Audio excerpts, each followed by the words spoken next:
Türkmenistan'da dowam edýän ykdysady çökündüň arasyna Lewapyň Farap we Çärçi etraplarynyň döwlet dukanlaryna bir ay bäri adamlaryň un paýogy berilmeýär. Döwlet dukanlary tas 2 ay bäri bu hanka çöregini satmagy togatdy. Hususy udan okotlaryna bir çörek 10-13 manat aralygyna bahalanýar. Adamlar buğday ununy we çöregi ederek başga alternatiwa gözleýär. Azatlyk radiosynyň yerli habarçysy Sebitde adamlaryň un we çörek öpdünçiliginiň ýagdaýynyň yaramazlaşýanlygyny habar berýär. Onuň sözlerine görä şu günler Lewap welaýatynyň Farap, Çärçi we Darganaty etraplaryna buğday uny hususy udan okotlaryna tapdyrmaýar. Buğday uny tapdyrmaýan mahala adamlar Mekkeje we nimeli bolar diýen gorku bilen ýaşaýarlar diýip bir yerli ýaşaýjy Azatlyk radiosynyň habarçysyna gurrun berdi. Ýöne habarçy Mekkeje weň hem bir haltasynyň bahasynyň Farap etrabynyň Daýhan bazaryna 500 manatdan geçenligini habar berýär. Lewaplar çöregiň deregine tuw ýa-da başga alternatiwa gözleýär diýip beýleki bir Lewap ýaşaýjysy gurrun berdi. Habarçy hususy taraplarda bir çöregiň 10-13 manat aralygyna bahalanýanlygyny, döwlet dukanlarynyň bu hanka çöregini satmagy tas 2 ay bäri besedenligini aýdyp sözüniň üstüne ýetirdi. Farap we Çärçi etraplarynyň ýaşaýjylary döwlet dukanlaryna bir ay bäri adamlara un paýynyň berilmeýänligini aýdýarlar. Farapda we Çärçide bir ay bäri paýok uny berilmeýär. Adamlar iň bolmana çörek satyn almak umydy bilen her gün döwlet dukanlaryna baryp elleri boş ýyllaryna gaýdýarlar diýip bir yerli ýaşaýjy Azatlygyň habarçysyna gurrun berdi. Habarçynyň maglumatlaryna görä Farap etrabynyň 39 we 160 belgili döwlet dukanlarynyň öňü hemişe adamly bolýar. Yerli ýaşaýjylar un we çörek tapylsa özleriniň razydygyny aýdýarlar.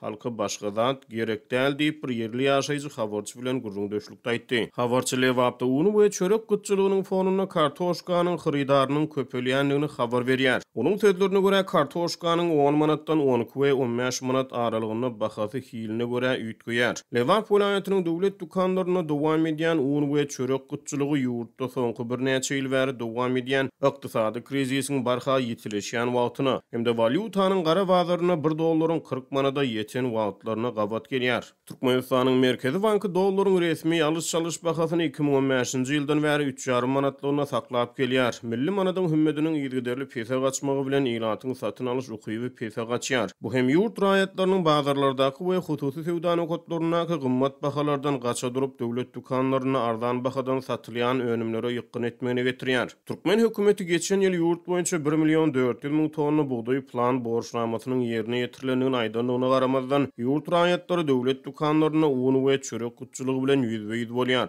Türkmenistan her ýyl ýylatyň ýejek gally önümleriniň öndürilýänligini, ýurtda azyk howpsuzlygynyň döredilenigini aýdýar we döwlet telewizioniýasyna her türlü azykdan şol sana çörek önümlerinden doldurulan dukan tekçelerini görkezip Nevit gaza baý ýurtda dören dowamly açlyk barada habarlary anyklaşdyrmadan umumy sözler bilen ret edýär. Bilermenler Türkmenistanyň içerki azyk öpdünçiliginiň tas 60 götürüminiň importa garaşyldygyny aýdýarlar. Türkmenistan statistika barada döwlet komiteti import eksport sanlaryny aşkar etmeýär.